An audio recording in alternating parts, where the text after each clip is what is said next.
Assalamualaikum warahmatullahi wabarakatuh. Kami dari kelompok 5 akan mempresentasikan tentang metodologi penelitian kualitatif.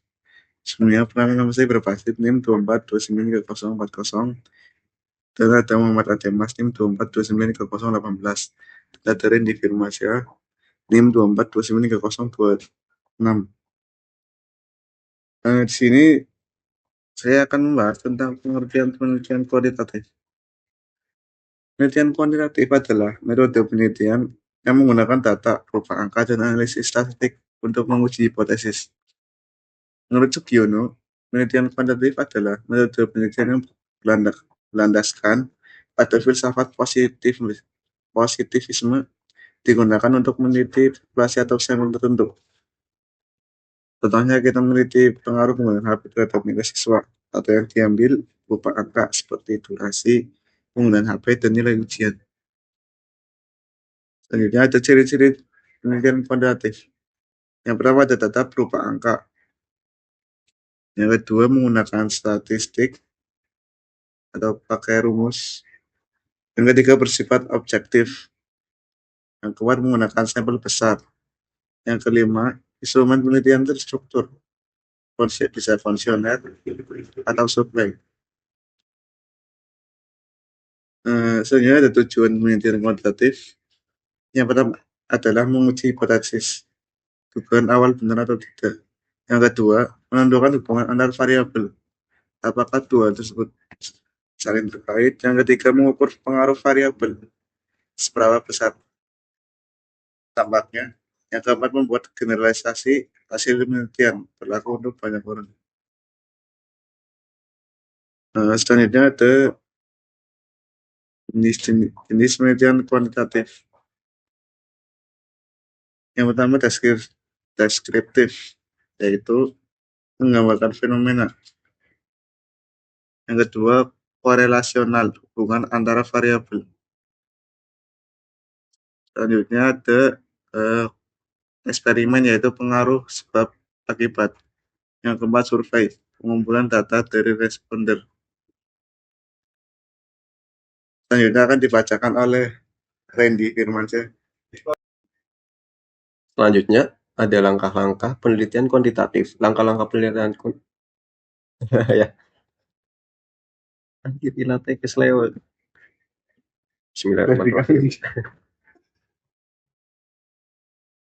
Selanjutnya ada langkah-langkah penelitian kuantitatif. Langkah-langkah penelitian kuantitatif harus dilakukan secara sistematis agar hasilnya valid. Yang pertama ada menentukan masalah, mencari topik yang ingin diteliti. Yang kedua ada rumusan masalah, dibuat dalam bentuk pertanyaan. Yang ketiga ada hipotesis, dugaan sementara. Yang keempat ada menentukan variabel apa yang diteliti. Yang kelima ada populasi dan sampel, siapa yang diteliti. Yang keenam ada instrumen penelitian, alat seperti kuesioner. Jika langkah ini tidak runtut, maka penelitian bisa tidak valid atau tidak bisa dipercaya. Selanjutnya ada peran peneliti. Peneliti memiliki peran penting dalam keberhasilan penelitian. Yang pertama ada perancang penelitian, menentukan konsep dan metode. Yang kedua ada pengumpul data, mengambil data dari responden. Yang ketiga ada pengolah data, mengubah data mentah jadi informasi. Yang keempat ada penguji hipotesis, membuktikan dugaan. Yang kelima ada penafsir hasil, menjelaskan hasil penelitian. Yang keenam ada penyaji laporan, membuat laporan ilmiah. Yang ketujuh ada menjaga objektivitas, tidak boleh memihak. Peneliti harus jujur dan tidak boleh memanipulasi data. Selanjutnya ada variabel penelitian. Variabel adalah sesuatu yang diteliti dalam penelitian. Variabel bebas atau independen, variabel terikat atau dependent, dan variabel kontrol. Variabel ini penting karena menentukan arah penelitian. Selanjutnya ada teknik pengumpulan data. Teknik pengumpulan data digunakan untuk memperoleh data yang dibutuhkan. Yang pertama ada kuesioner, pertanyaan tertulis ke responden. Yang kedua ada observasi, pengamatan langsung. Yang ketiga ada dokumentasi, data dari arsip atau dokumen. Kemudian ada tes untuk mengukur kemampuan. Pemilihan teknik harus sesuai dengan jenis data yang ingin dikumpulkan.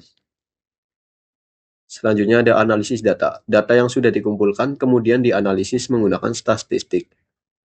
Statistik deskriptif untuk menggambarkan data, mean, median, dan modus. Statistik inferensial untuk menarik kesimpulan, uji, regresi, dan ANOVA. Biasanya digunakan software seperti SPSS atau Excel agar lebih cepat dan akurat. Selanjutnya akan dibacakan oleh teman saya Muhammad Ademas.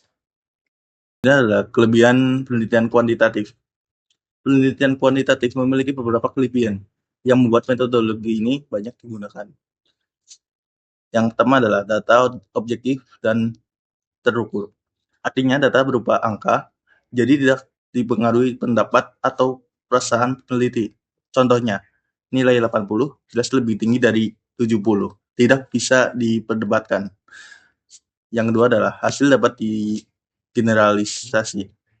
Hasil penelitian ini bisa berlaku untuk banyak orang, bukan hanya untuk individu, karena menggunakan sampel yang mewakili populasi. Yang ketiga adalah analisis sistem lebih sistematis. Data diolah menggunakan rumus statistik, jadi langkahnya jelas dan terstruktur. Selanjutnya adalah yang keempat adalah cocoknya untuk penelitian skala besar. Bisa digunakan untuk banyak responden sekaligus, misalnya ratusan atau ribuan orang. Karena kelebihan ini, penelitian kuantitatif sering digunakan dalam bidang pendidikan, ekonomi, dan sosial. Selanjutnya adalah kekurangan penelitian kuantitatif. Yang pertama adalah kurang mendalam, hanya fokus pada angka. Jika tidak menjelaskan alasan atau latar belakang secara detail, contohnya tahu nilai turun, tapi tidak tahu penyebab pastinya. Yang kedua adalah tidak fleksibel. Penelitian ini sudah terstruktur dari awal, jadi sulit diubah di tengah jalan. Bergantung pada instrumen. Jika kuesioner atau alatnya salah, maka hasilnya juga bisa salah. Selanjutnya adalah tidak menggambarkan konteks sosial secara detail. Tidak bisa menjelaskan perasaan, pengalaman, atau kondisi secara lengkap. Karena itu, kadang penelitian kuantitatif dikombinasikan dengan kualitatif. Selanjutnya adalah kesimpulan. Kesimpulannya, penelitian kuantitatif adalah metodologi penelitian yang sistematis dan berbasis angka untuk menguji hipotesis. Menggunakan data angka, dianalisis dengan statistik, bertujuan membuktikan suatu dugaan dan hasilnya tidak bisa digeneralisasi. Metode ini sangat penting karena memberikan hasil yang jelas, terukur, dan bisa dipertanggungjawabkan secara ilmiah. Daftar pustaka selanjutnya berisi sumber-sumber yang digunakan. Menunjukkan bahwa penelitian didasarkan pada teori yang jelas, menghindari plagiarisme, memperkuat percayaan terhadap hasil penelitian. Daftar pustakanya dari Sugiono 2019, metodologi penelitian kuantitatif, kualitatif, dan N.D. Alphabeta, John W. Castelwill 2014, Research Design Quantitative and Mixed Method Approach Publication. Selanjutnya adalah Nanang Martono 2016, metodologi penelitian kuantitatif yang diterbitkan oleh Raja Wali Pers. Tutup. Sekian presentasi dari kami. Terima kasih atas perhatian yang diberikan. Kurang lebihnya mohon maaf. Wassalamualaikum warahmatullahi wabarakatuh.